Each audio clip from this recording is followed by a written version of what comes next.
اعوذ باللہ من الشیطان الرجیم، بسم اللہ الرحمن الرحیم۔ رمضان کا مبارک مہینہ افق عالم اسلام پر طلوع ہو چکا ہے۔ سال میں صرف ایک بار آنے والا یہ مہمان اپنے ساتھ ڈھیر ساری سوغات اور تحائف لے کر آتا ہے۔ اس کے دامن کرم میں ہم گناہ گاروں کے لیے رحمتوں اور مغفرتوں کے ہزاروں سامان ہوتے ہیں۔ یہ مہمان تنہا نہیں آتا بلکہ اپنے ساتھ فرشتوں کی نوری جماعت بھی لے کر آتا ہے۔ اللہ تعالیٰ کے یہ مقدس فرشتے ماہ رمضان کا شاندار استقبال کرنے والوں کے حق میں دعا و استغفار کرتے ہیں۔ حضور سید عالم صلی اللہ علیہ وآلہ وسلم نے رمضان المبارک کو سید الشہور یعنی تمام اسلامی مہینوں کا سردار، رحمت و مغفرت اور جہنم سے آزادی کا پروانہ دینے والا مہینہ قرار دیا ہے۔ یہ وہ مبارک و مسعود مہینہ ہے جس میں رحمت الہی کی بارشیں چھما چھم برستی ہیں اور ان کی برکتوں سے دلوں کو تقویٰ، نگاہوں کو حیا اور خیالات کو پاکیزگی نصیب ہوتی ہے۔ رمضان کے آتے ہی آسمان کے دروازے کھول دیے جاتے ہیں، بندوں کے اعمال صالحہ مقبول ہوتے ہیں اور رحمت الہی کا مسلسل نزول ہوتا ہے۔ جہنم کے دروازے بند کر دیے جاتے ہیں اور شیطان کو زنجیروں میں قید کر دیا جاتا ہے۔ اس مہینہ میں انسان جو بھی گناہ کرتا ہے وہ اپنے نفس امارہ کی شرارتوں کی وجہ سے کرتا ہے، نہ کہ شیطان کے بہکانے سے۔ خوش نصیب ہیں وہ لوگ جو عبادت الہی میں مشغول ہو کر اس ماہ مبارک سے فائدہ اٹھاتے ہیں اور آخرت کا توشہ جمع کرتے ہیں، اور کم نصیب ہیں وہ لوگ جو سستی اور غفلت کے باعث روزہ جیسی عبادت سے محروم رہتے ہیں۔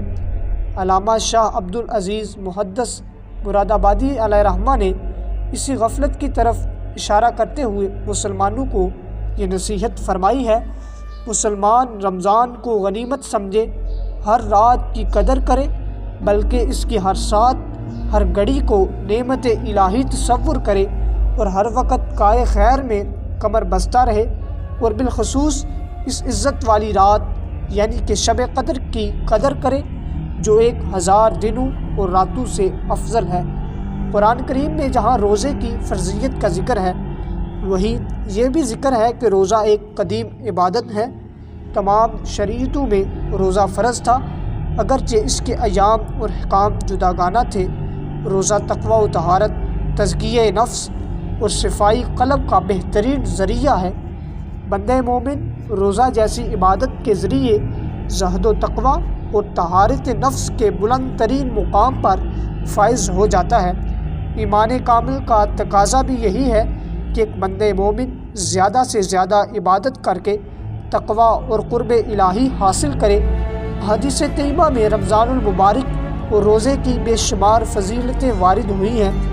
حضور سرور کائنات صلی اللہ علیہ وآلہ وسلم نے ارشاد فرمایا کہ میری امت کو ماہ رمضان میں 5 چیزیں خاص طور سے عنایت کی گئی ہیں۔ روزے دار کے منہ کی بو اللہ تعالیٰ کو مشک سے زیادہ پسندیدہ ہے۔ ان کے لیے دریا کی مچھلیاں دعائے مغفرت کرتی ہیں جو روزہ رکھتی ہیں، اور یہ سلسلہ افطار تک جاری رہتا ہے۔ اللہ تعالیٰ ہر روز جنت کو آراستہ فرماتا ہے اور کہتا ہے: قریب ہے کہ میرے نیک بندے اپنے اوپر سے دنیا کا بوجھ اتار کر تیری جانب آئیں۔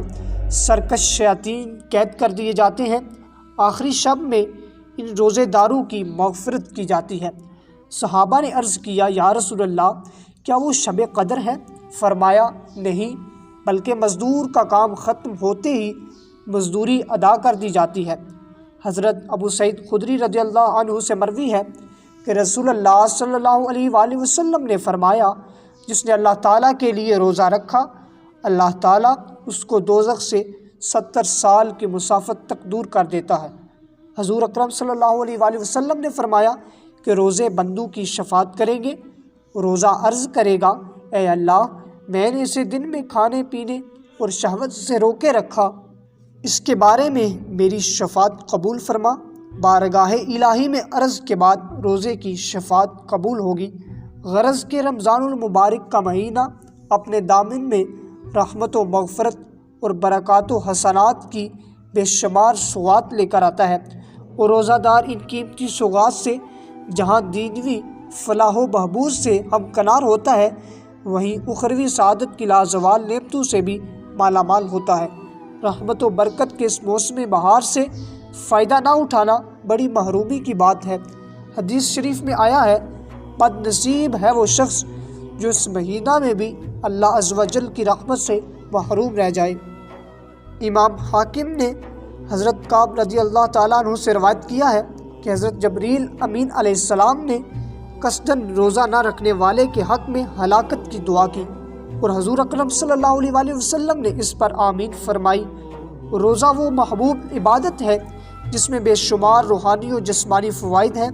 اللہ کے رسول صلی اللہ علیہ وآلہ وسلم نے ارشاد فرمایا، ہر چیز کی زکوٰۃ ہوتی ہے اور بدن کی زکوٰۃ روزہ ہے، یعنی جس طرح مال کی زکوٰۃ نکالنے سے مال پاک و صاف اور چوروں سے محفوظ ہو جاتا ہے، ایسے ہی روزہ دار روزہ رکھنے سے جسمانی اعتبار سے طاقتور، صحت مند اور بیماریوں سے محفوظ رہتا ہے۔ جدید طبی تحقیقات کے مطابق روزے کا سب سے اہم جسمانی فائدہ یہ ہے کہ اس سے معدے کی اصلاح ہوتی ہے۔ آج میڈیکل سائنس کے ماہرین نے بھوک کے ذریعے جسمانی اور دماغی مرض کا علاج شروع کر دیا ہے، کیونکہ بھوک سے ذہن کو نئی توانائی ملتی ہے اور باطنی فضلات صاف ہو جاتے ہیں، جو بدن کی نشو و نما اور جسم کی پرورش کے لیے کافی اہم ہیں۔ قربان جائیے معلم کائنات صلی اللہ علیہ وآلہ وسلم کی نگاہ بصیرت پر کہ موجودہ سائنس آج جس حقیقت کا پتہ دے رہی ہے، آپ صلی اللہ علیہ وآلہ وسلم نے اس حقیقت کو 1450 سال پہلے بے نقاب کر دیا تھا۔ روزے کے اسی جسمانی فائدے کے متعلق آپ صلی اللہ علیہ وآلہ وسلم نے ارشاد فرمایا ہے، صوموا تصحوا، یعنی روزہ رکھو صحت یاب ہو جاؤ گے۔ قرآن کریم میں روزے کا مقصد اور غرض و غایت یہ بیان کی گئی ہے کہ روزہ تقوی و طہارت، تزکیہ نفس اور صفائی قلب کے حصول کا مؤثر ترین ذریعہ ہے۔ روزہ ایک ایسی عبادت ہے جو نفسانی خواہشات کو ختم کر کے اسے کنٹرول میں رکھتا ہے، اور جب انسان اپنے نفس پر قابو پا لیتا ہے تو اس سے بہت کم گناہوں کا صدور ہوتا ہے، کیونکہ نفس ہی وہ شیطانی قوت ہے جو انسان کو بار بار معصیت کی دعوت دیتا ہے، اور انسان نفس کا غلام بن کر گناہوں میں مبتلا ہو جاتا ہے۔ لیکن روزہ کے ذریعے جب نفسانی خواہشات کو توڑ دیا جاتا ہے تو انسان بے حیائی کا مجسمہ بننے کے بجائے شرافت و حیا کا پیکر جمیل نظر آتا ہے۔ جس طرح وضو اور غسل جسم کی غلاظت کو دور کر کے اسے پاک کر دیتا ہے، ایسے ہی روزہ روح کو پاک کر کے آئینے کی طرح صاف و شفاف بنا دیتا ہے، اور قلب کی ایسی صفائی ہو جاتی ہے کہ روزے دار اس کی پاکیزہ اثرات رمضان کے علاوہ دوسرے مہینوں میں بھی محسوس کرتے ہیں۔ معلم کائنات صلی اللہ علیہ وآلہ وسلم ارشاد فرماتے ہیں، اپنے دلوں کو بھوک سے روشن کرو، بھوک اور پیاس سے اپنے نفس کا مجاہدہ کرو، اور بھوک کے ذریعے ہمیشہ جنت کا دروازہ کھٹکھٹاتے رہو، بے شک اس کا اجر اللہ کی راہ میں جہاد کرنے والے کے اجر کے برابر ہے، اور اللہ کے نزدیک بھوکے اور پیاسے رہنے سے زیادہ پسندیدہ کوئی عمل نہیں، اور آسمان کے فرشتے اس شخص کے پاس نہیں آتے جس نے اپنا پیٹ بڑا اور عبادت کی مٹھاس۔ روزہ کے متذکرہ بالا جسمانی اور روحانی فوائد و ثمرات کے باعث کہا جا سکتا ہے کہ روزہ بیک وقت دعا بھی ہے اور دعا بھی۔ اللہ رب العزت ہمیں روزہ رکھنے اور اعمال صالحہ کرنے کی توفیق عطا فرمائے۔